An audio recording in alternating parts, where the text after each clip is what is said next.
अस्सलाम वालेकुम। भाईजान क्या सीन है? चक्कर ये है कि हमारे यहाँ जो सेंटर थॉट और लेफ़्ट थॉट के लोग हैं उनका कुछ ज़्यादा ही इश्क मशूका है जमात इस्लामी और बिलखुसूस मौलाना मौदूदी के साथ। तो बाज़ औक़ात वो ऐसी अजीब व गरीब स्वीपिंग स्टेटमेंट्स दे जाते हैं कि बंदा सुन के हैरान रह जाता है। अब अभी कल के ही प्रोग्राम में ये इमरान शफ़क़त साहब ने क्या फरमाया, ज़रा सुने। आ गया था। इसी तरह के और भी एलिमेंट्स हैं जो पाकिस्तान के ताकतवर लोगों से बाहर नहीं जाते। कराची में भी चीज़ें जो हैं वो उस तरह से चल रही हैं कि वहाँ पर अगर नई पार्टी नहीं बनती तो नया बंदोबस्त तो हो। जिस तरह पूरा जोर लगा के पीटीआई को वहाँ पर घुसाया गया था, तो अब उसका भी तो तदारुक होना ही है। ये जो एमक्यूएम के सारे ग्रुप मुतहरिक हैं, और फिर सितम वक्त की सितम ज़रीफ़ी कि एमक्यूएम और इत्तेहाद हो रहा है जमात इस्लामी का। सुभान अल्लाह, उस तरफ बातें बढ़ रही हैं। तो सर ये सियासी मोर्चे हैं। एक दो सियासी जमातों की एक सियासी मुलाकात हुई है, उसके अंदर कराची में जो बलदियाती इंतखाबात होने जा रहे हैं उन पे बहुत सारी चीज़ें डिस्कस हुई है, उस पर डिस्कशन हुआ है क्या कैसे किस तरीके से।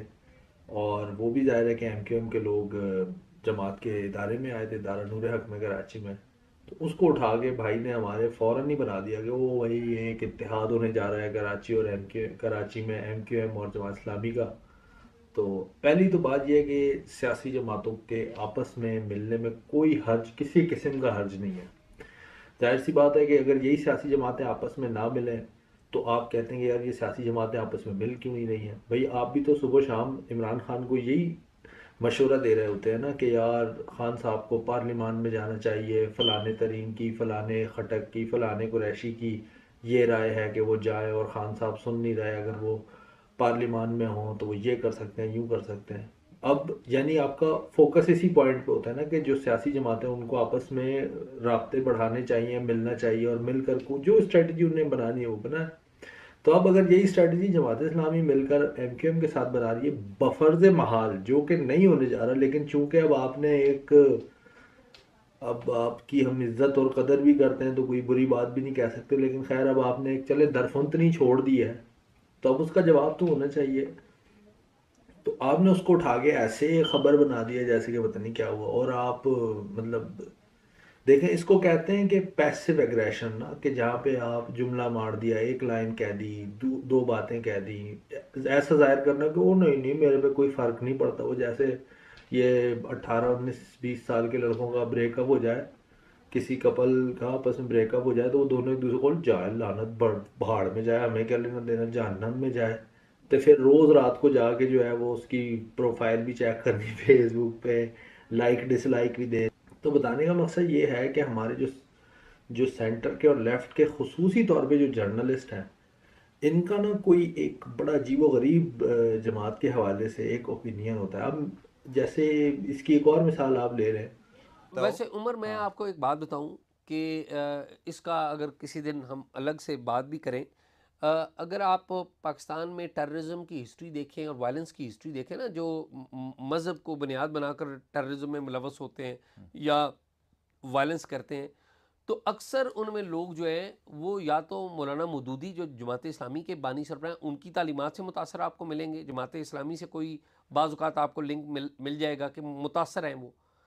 ये नहीं है कि जमात ऐसी है, ये है कि उनकी तालीमात से मुतासर मिलते हैं आप, क्योंकि वहाँ पर उनकी तालीमात में कुछ ऐसी चीज़ें हैं जिनके ऊपर सवाल किए जा सकते, या वो इसरार अहमद साहब की तालीम। कि एजाज सैयद साहब, मैं बहुत ज़्यादा कदर करता हूँ एजाज सैयद की, उमर चीमा की, या इवन इमरान शफकत साहब की भी। उसकी वजह यह है कि जिस दौर में इन लोगों ने कलमा हक कहा है, जिस दौर में इन्होंने अपनी सहाफ़ती जिम्मेदारी पूरी की है, वो दौर किसी तौर पे भी आसान नहीं था। इसमें इसमें इस बात में कोई शक ही नहीं है, यानी मैं बिल्कुल कन्विंस्ड हूँ इस बात के ऊपर।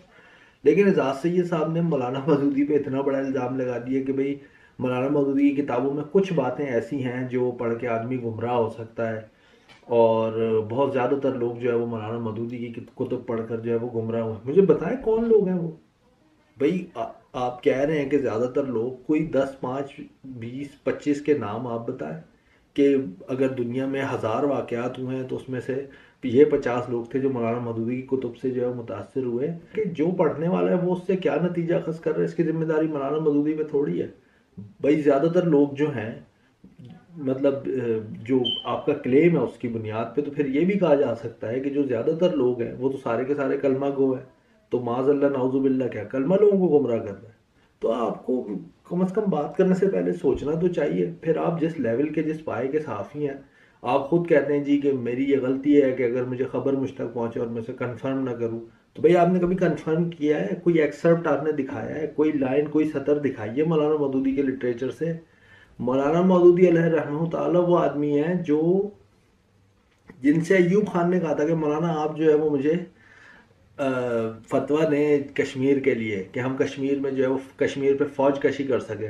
मौलाना ने कहा ठीक है मैं देने पे तैयार हूँ, आप अपने सिफारती जो ताल्लुकात हैं भारत के साथ वो ख़त्म कर दें, हम अब ऐलानिया उनके साथ जो है वो ताल्लुकात ख़त्म करें, मैं फतवा दे देता हूँ। उसके बाद अब बहुत कोई सियाने आएंगे 2 4 5 इसके नीचे जो कहेंगे ओ नहीं नहीं जमात कश्मीर में जमाती है बहुत मसरूफ़ रहते।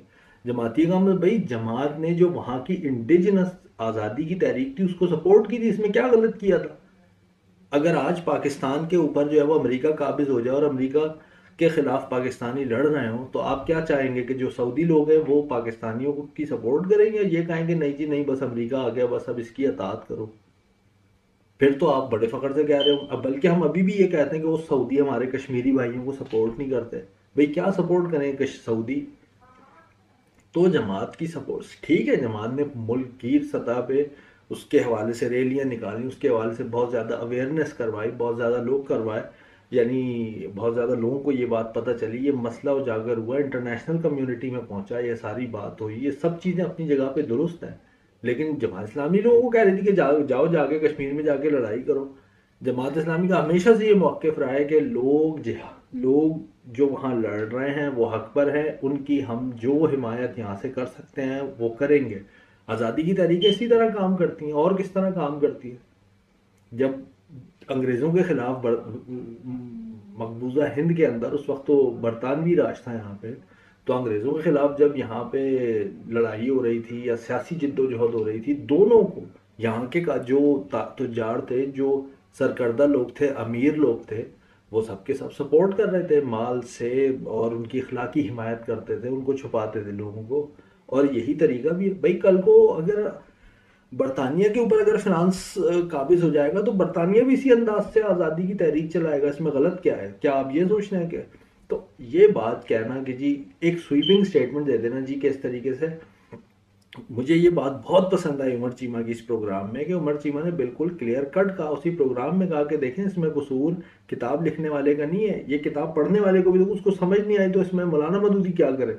गो के उन्होंने मौलाना मदूदी का नाम नहीं लिया, लेकिन उन्होंने बहुत सारी बातें, मतलब इस पैराए की मिसाल के तौर पर उन्होंने ये कहा उमर भाई ने कि कोई आदमी कुरान का तर्जुमा पढ़ता है, अब वो अगर वो नई तर्जुमे को एब्जॉर्ब कर, उसकी मेंटल कैपेसिटी नहीं है इतनी, तो इसमें माज़अल्लाह कुरान का तर्जुमा लिखने वाले का या खुद कलामुल्लाह का कसूर थोड़ी है, तो उस गधे का कसूर है कि जो जो बात हो क्या रही है उसको समझ में कितनी आई है और वो उस पर चल पड़ा है अपनी जहालत दिखाने के लिए। सबसे पहले तो माजरत, 2 दिन गायब रहे भाई, बहुत थकान हो गई थी, मसरूफियात बहुत ज़्यादा थी। एक बड़े करीबी अजीज़ और मेहमान जो है वो जर्मनी से आए हुए थे, तो उनके साथ भी बड़ी दिलचस्प गुफ्तगू रही। उनके उस हवाले से भी हम कोशिश करेंगे कि एक छोटी सी वीडियो ज़रूर बनाएं, लेकिन फ़िलहाल अब तक के लिए इतना ही। वीडियो पसंद आए तो ज़रूर लाइक शेयर और सब्सक्राइब कीजिएगा। देखने का शुक्रिया। अगली वीडियो तक के लिए अल्लाह ने के मान।